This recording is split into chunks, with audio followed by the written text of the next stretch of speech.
মধ্যে বসে থাকতে পারছেন না। আবু জেহেল চুপ করে ঘরে থাকতে পারছেন না। আবু জেহেলের মন ছটফট করতেছে। কি করে?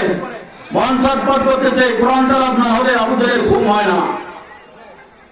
অথচ বেঈমান তখনকার সময় কঠিন বেঈমান জালিম, সে এমন এক অবস্থায় ছিল, আমার রাসূলকে এমন কোন দিন, মক্কা থেকে এমন কোন দিন, এমন কোন অবস্থায় আমার রাসূলকে সে নির্যাতন করে নাই। সেই আবু জেহেল রাতের বেলা কোরআন তেলাওয়াত শোনার জন্য, আমার রাসূলের কোরআন তেলাওয়াত শোনার জন্য রাতে ঘুম হয় না। যখন আবু জেহেল যখন আমার রাসূলের কোরআন যখন তেলাওয়াত শুরু হয়েছে কাবার সামনে, তখন আবু জেহেল ছটফট করে রাসূলের কোরআন তেলাওয়াত শোনার জন্য বাইরে আসবে। এখন বউ তো শহরে আছে, আছে না? কথা জবাব দেন, আছে না? তো বউ তো, আপনি যখন ঘর থেকে বাইরে হবেন, আপনার বিবি জিজ্ঞেস করবে এত রাতে যাস করে কিনা? আবু জেহেলের বিবি হিন্দাও জিজ্ঞেস করছে এত রাত তুমি যাও কই? আবু জেহেল বলতেছে তুমি ঘুমাও, আমি আসি। আবু জেহেলের বউ বলতেছে তুমি যে কোথায় যাবা সেটা আমি ভালো করে জানি, তোমার মতো ভালো লোক আমার মনে হয় না আছে আর এই মধ্যে। আবু জেহেল বলতেছে এত কথা বলিস না, চুপচাপ থাক, তুই ঘুমা, আমি আসতেছি। কারণ হচ্ছে ট্যাবলেট হচ্ছে, ওষুধ হচ্ছে, মূল হচ্ছে আমার আল্লাহর মাহবুবের কোরআনটা। তার যে না শুনে তার ঘুম হয় না, এই কথাটা সে স্বীকার করে না তার বিবির কাছে। তা আবু জেহেল রওনা দিচ্ছে, এমন সময় বিবি বলতেছে আমি যাবো। তা আবু জেহেল বলতেছে তুই কই যাস? তুমি যেখানে যাবা আমিও সেখানে যাবো। তুমি আমার সঙ্গে যাবা, কারণ কি? না, তুমি যেখানে যাবো আমি সেখানে দেখবো তুমি কি কাজ করো। তোমাকে এখানে যাওয়া যাবে না। আমি এখানে যাবই। তোমাকে এখানে যাওয়া যাবে না। না, আমি যাবই। তো এইভাবে তিনবার যখন বলার পরে আবু জেহেলের বিবি, ভাই দয়া করে একটু বসে, সামনে খারাপ দেখা যায়, বসে দাঁড়িয়ে থেকে খারাপ দেখা যায়। তো আবু জেহেলের বিবি যখন বললো এইভাবে কথা বলো, সঙ্গে সঙ্গে আবু জেহেল বলতেছে নিয়ে তো শর্ত আছে। কি শর্ত? তোকে পর্দা করতে হবে, যেন আমার এই যে উব্বা সাহেবা আবু সুফিয়ান এরা যেন বুঝতে পারে না, এরা যেন শুনতে পারে না যে তুমি এখানে আসছো। আমার রাসূল কি ওমা আরসালনাকা রাব্বিল ওমা আরসালনাকা ইল্লা রাহমাতাল লিল আলামিন, আমার আল্লাহ তাআলা আমার রাসূলকে রহমত বরকত দিয়ে জমিনের মধ্যে পাঠাইছে। আমার রাসূল কোরআন তেলাওয়াত করতেছে। আবু জেহেলের বিবি বাড়ি থেকে ছটফট করে বাইরে হলো, সঙ্গে নিয়ে আসলো একটা চাদর। আবু জেহেল একটা চাদর, দুইটা চাদর নিয়েছে। হেদায়েতের মালিক কে? সে আল্লাহ আছে কিনা? জোরে রাখবেন আল্লাহ একবার, আরো জোরে। ওই আল্লাহ তাআলা তার হেদায়েতে দেখেন, হেদায়েত যাকে দেবে সে হেদায়েত পাবে, যার হেদায়েত দেবে না সে হেদায়েত পাবে না। আবু জেহেল কিন্তু হেদায়েত পায় নাই। তা আবু জেহেল আসছে, আবু জেহেলের বিবি হিন্দাও আসছে। আসার পর কাবার সামনে দাঁড়িয়ে আছে, আমার রাসূল কোরআন তেলাওয়াত করতেছে, মধুর সুরে কোরআন, যে কোরআন মাহমুদের কোরআন তেলাওয়াত করতেছে। আবু জেহেলের বিবি শুনতেছে, আবু জেহেলও শুনে। কিন্তু শুনতে শুনতে মাহমুদ কখন কাকে কি অবস্থায় করে ঘুম ধরে গেছে।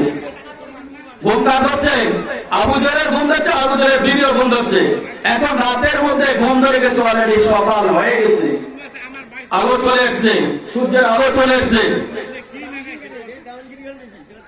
তো সূর্যের আলো যখন চলে আসছে,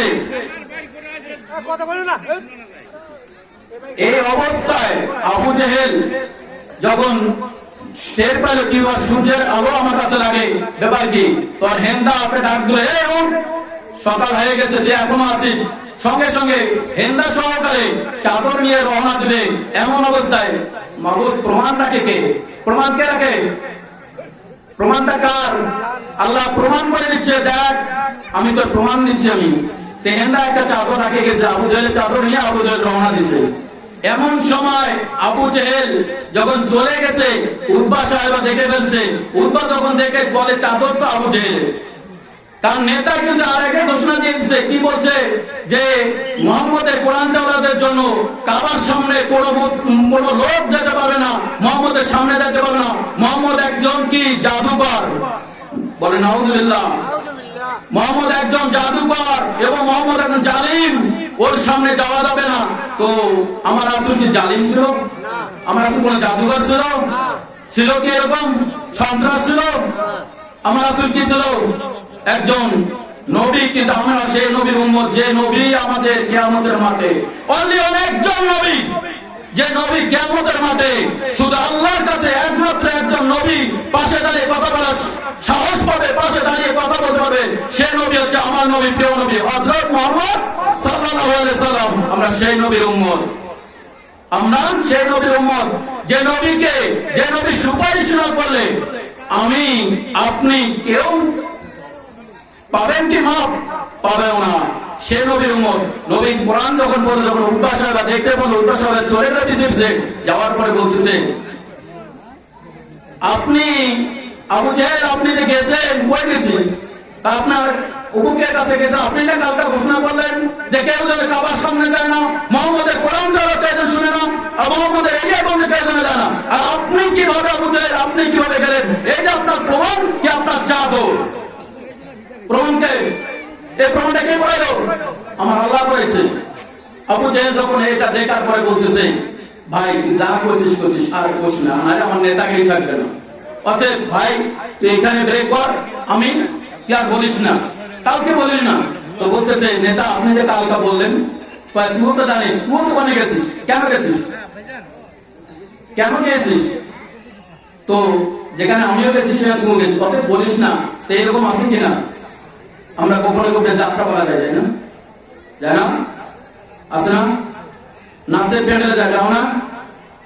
কয়েকজন মুসলমান আবার আসলেন যে আমার আল্লাহ তাআলা যে মসজিদ ঘর, যে ঘরে আমরা অলরেডি কিছুক্ষণ আগে এশার নামাজ পড়ছি, কয়জন গেছেন? এশার নামাজ এখানে কয়জন পড়ছেন? বলেন। নামাজ আদায় করলেন না, আপনি কেমন মুমিন, কেমন মুসলমান? আমরা রেডিমেড মুসলমান, আমার বাপ মুসলমান, আমার দাদা মুসলমান, শিশু মুসলমান না। আমার বাপ মুসলমান, আমার দাদা মুসলমান, এই সূত্রে আমি মুসলমান নই। আমাকে মুসলমান, আমাকে ইমান করতে হবে, আমাকে নিজে ইমান আমাকে তৈরি করতে হবে, কালাম আমাকে পড়তে হবে। কিন্তু মৃত্যুর আগ পর্যন্ত যেন আল্লাহর কাছে এমন করে তওবা করে আমরা কালেমা পড়বো, এমন করে তওবা করে আমরা কালেমা পড়ে এমন ভাবে তওবাটা না ছিল, এমন তওবা করবো যেন আল্লাহ মৃত্যুর আগ মুহূর্ত পর্যন্ত আমরা বেঈমান করে কবরে না নিতে। কি দরকার আছে কিনা? ওইরকম ভাবে দরকার আছে কিনা? তো আল্লাহ তাআলা আমাদেরকে সঠিকভাবে ইবাদত করার জন্য যেন তৌফিক দান করে। আমরা সেই নবীর উম্মত, যে নবীকে শুধু কিয়ামতের মাঠে না, আমরা কবরে পাবে। কিছুক্ষণ আগে স্যার বলে গেছে, শুধু তাই নয়, আমার নবী যখন আসবে কিয়ামতের মাঠে না, আমার কবরে যখন আসবে, যখন আসে দাঁড়াবে, দাঁড়িয়ে বলে, উম্মত, এ আমার উম্মত, কি চেহারা তার, সে আমার সুন্নত নিয়ে আসে নাই। এ কেমন উম্মত, যেমন আমার দেশগুলো আমার সুন্নতটা পালন করলো না, সে আমার কেমন উম্মত? সে জানি না দুনিয়ার মধ্যে কি কাজ করছে।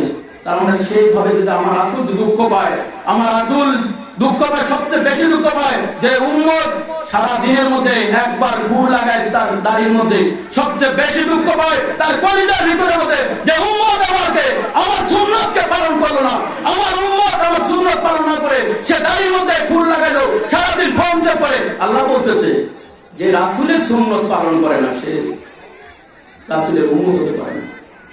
কে বলছে? সেই রাসূলের উম্মত হিসেবে আমাদের দায়িত্ব করা আছে কিনা, কর্তব্য আছে কিনা? রাসূলের প্রতিটা সুন্নাত পালন দায়িত্ব আছে কিনা? জোরে বলেন, আছে কিনা? আমরা এখানে আসছি না, যাইতে পারবো? আছে ক্ষমতা কারো? আছে? মালিক আল্লাহ যদি না দেয় আছে। তো আমি শেষ করলাম, আপনাদের সামনে আর বেশি